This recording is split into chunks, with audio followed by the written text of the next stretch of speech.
Cut பண்ணிட்டு முதல்ல இருந்து சொல்றேன். ஒரு அக்கா சொல்லுது, சாப்பிடும் போது நட்டமா நின்றுகிட்டே தான் சாப்பிடணும், அப்பதான் செரிமானம் ஆகும். ஜோறு வந்து டைனிங் டேபிள்ல உட்காந்து சாப்பிடக்கூடாது, நின்றுகிட்டே தான் சாப்பிடணும். இந்த டயத்துல வந்து அதாவது எங்க தாத்தா எங்க அப்பாவோட அப்பா அவர் வந்து என்னைக்குமே வந்து என்னை அடிச்சது இல்ல. ஒரே ஒரு டைம் அந்த பக்கம் வாசல் இருந்துச்சு, திண்ணை இருந்துச்சு. அப்ப ஒரு டைம் அடி வாங்கிருக்கேன், நல்லா பலாருண்டு.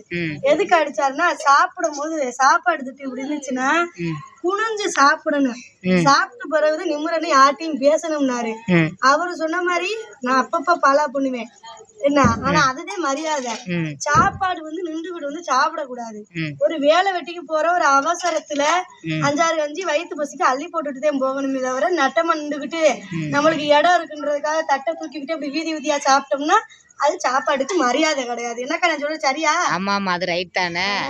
என்னைக்குமே தலை குனிஞ்சுதானே சாப்பிடணும். சாப்பாடா அண்ணன் வந்து தரையிலதான் இருக்கணும், பூமியில வச்சு நம்ம கீழே பூமியை பார்த்ததே குனிஞ்சுதான் சாப்பிடணும். அப்படிதான் சாப்பிடணும். அதே மாதிரி நம்ம சாப்பாடு வந்து உழைக்கிறோம், நம்ம அன்னபூரணி தாயையும் நம்ம வந்து கைவிட்டு வணங்கணும். ஏன்னா அந்த தாய் தான் நம்மளுக்கு வந்து சாப்பாடு.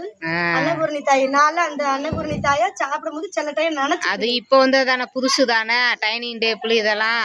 அந்த காலத்துல சமணங்கால் ஓட்டு பூமியில தானே குனிஞ்சுதானே சாப்பிட்டாங்க. இப்ப எங்க அதெல்லாம் சாப்பிடுறாங்க? டைனிங் டேபிள் போட்டாங்க புதுசா. டைனிங் டேபிள் போட்டாக நட்டமா நின்று சாப்பிடணும், அது வந்து முறை கிடையாது. உட்காந்து சமணங்கால் ஓட்டு குனிஞ்சுதான் சாப்பிடணும். சரியாக்கா? சரி.